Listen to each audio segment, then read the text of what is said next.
लीजिए दोस्तों, आपका 6 तारीख का पेपर आ चुका है। वार्षिक परीक्षा कक्षा 8वीं 2023।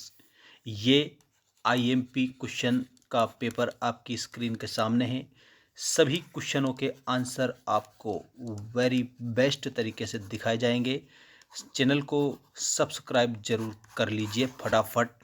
हमारे सारे स्टूडेंट आ चुके हैं लाइव, और जो जो नहीं आए हैं उनके पास में आप शेयर कर दीजिएगा, और अधिक से अधिक इस वीडियो को अपने स्टेटस पर भी लगाएंगे इसकी लिंक को, क्योंकि ये 8वीं कक्षा का हिंदी विषय का वेरी मोस्ट वीडियो होने वाला है। चैनल को सब्सक्राइब कर लीजिएगा सभी स्टूडेंट, और आप लोगों को सारे क्वेश्चन हल करने हैं, एक भी प्रश्न को आप छोड़ेंगे नहीं। ठीक है, चलिए स्टार्ट करते हैं पहले क्वेश्चन से।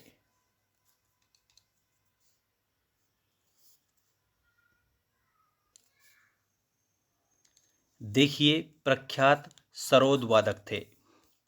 आपके 4 ऑप्शन है: अलाउद्दीन खां, तानसेन, कुमार गंधर्व, बिस्मिल्लाह खान। तो बिस्मिल्लाह खान प्रख्यात सरोद वादक थे। इसके बाद में विहग वृंद का आशय है। विहग मतलब होता है पक्षी।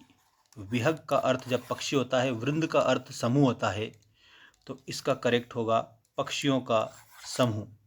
पक्षियों का समूह उत्तर में आप बताएंगे। इसके बाद दूसरा प्रश्न देखिएगा, अपराजिता शब्द में उपसर्ग है। अपराजिता शब्द में आप लोगों को क्या बताना है? आ उपसर्ग बताना है। कैसे होगा आ उपसर्ग? तो आ प्लस पराजिता इस प्रकार से बनता है। तो ये आ उपसर्ग है। उपसर्ग शब्द के प्रारंभ में लगता है, ये भी आपको ध्यान रखना है, और प्रत्यय शब्द के अंत में लगता है। ठीक है। अगला प्रश्न, महात्मा गांधी के बचपन का नाम। तो महात्मा गांधी के बचपन का नाम मोहन था। मोहनदास करमचंद गांधी। करमचंद गांधी उनके पिताजी का नाम था। तो इसमें ऑप्शन फर्स्ट आपका करेक्ट होगा। जल्दी से जल्दी सभी स्टूडेंट चैनल को सब्सक्राइब कर लीजिए। आपके सभी विषय के वेरी बेस्ट और मोस्ट वीडियो हमारे यहीं पर आप लोगों को मिलेंगे। कच्छपदात वंश का प्रथम राजकुमार कौन था? जल्दी से जल्दी कमेंट करके बताइए, क्योंकि इसको हमने पिछले वाले वीडियोस में 2 बार बता दिया है। आपके ऑप्शन है रामकरण, लक्ष्मण, तेजकर्ण और रुद्र प्रताप। अब बढ़ते हैं हम अगले क्वेश्चन की ओर। देखिएगा, यहाँ आप लोगों को मुंडा समाज में सिंह का अर्थ है। मुंडा समाज में सिंह का अर्थ क्या होता है? कमेंट करिए। जितने भी लाइव स्टूडेंट हमारे साथ जुड़े हैं, उत्तर मैं तो बताऊंगा ही सही, लेकिन आप भी कमेंट करके बताएंगे जितने भी लाइव आ चुके हैं। इसमें आपको सूर्य लिखना है, क्योंकि वो सूर्य की पूजा करते थे। जिसे सुनकर दहलती थी कभी छाती अकबर की। कमल का पर्यायवाची। तो इसमें आपको कमल का पर्यायवाची क्या बताना है? पंकज बताना है। पंकज। प्रार्थना की पुकार है। प्रार्थना समाज की पुकार है। ठीक है।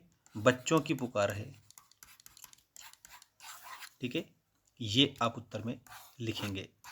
इसके बाद में आपका ये अगला प्रश्न आ गया आपकी स्क्रीन के सामने। ये आपका अति लघु उत्तरीय प्रश्न है। डॉक्टर हरि सिंह गौर का जन्म कब और कहाँ हुआ था? धर्मस्थ के 2 पहिए कौन कौन से हैं?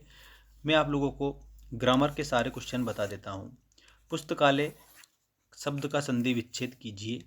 तो इसमें पुस्तक प्लस आलय करेंगे।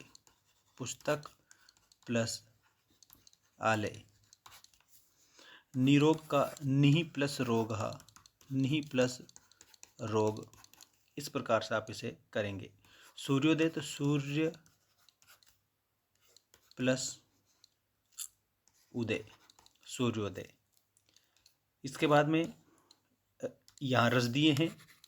रसों के स्थायी भाव लिखना है। देखो, किसी भी काव्य को पढ़ने, सुनने, देखने से हमें जिस आनंद की अनुभूति होती है उसे हम रस कहते हैं। करुण रस, भयानक रस और शांत रस, ये हमारे तीनों रस हैं। इनके स्थायी भाव में बता रहा हूं आपको। करुण का शोक होगा, भयानक का भय होगा और शांत का निर्वेद होगा। ठीक, ऐसे आप बताना। अब मैं आप लोगों को मुहावरा जो दिया है इसका अर्थ बता रहा हूं, ध्यान रखना आप सभी।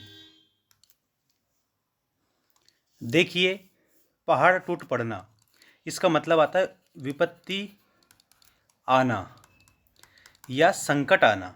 ठीक, जैसे राजू के ऊपर पहाड़ टूट पड़ा, मतलब संकट आ गया।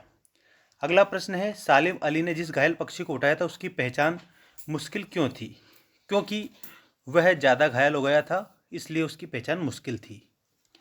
इसके बाद में यहाँ पर अनुप्रास अलंकार की परिभाषा उदाहरण सहित देना है और गद्यांश को पढ़कर नीचे दिए गए प्रश्नों को उत्तर लिखिए। इस गद्यांश को मैं पढ़कर आप लोगों को उत्तर बता रहा हूँ, ध्यान रखना सभी, और चैनल को सब्सक्राइब करना नहीं भूलेंगे बिल्कुल भी। अपठित गद्यांश को पढ़कर दिए गए प्रश्नों के उत्तर लिखिए। अपनी मातृभूमि या जन्मभूमि स्वर्ग से भी बढ़कर होती है। इसका मतलब पहला इसका शीर्षक क्या होगा? मातृभूमि, मातृभूमि का महत्व। मातृभूमि को माता के समान क्यों कहा गया है?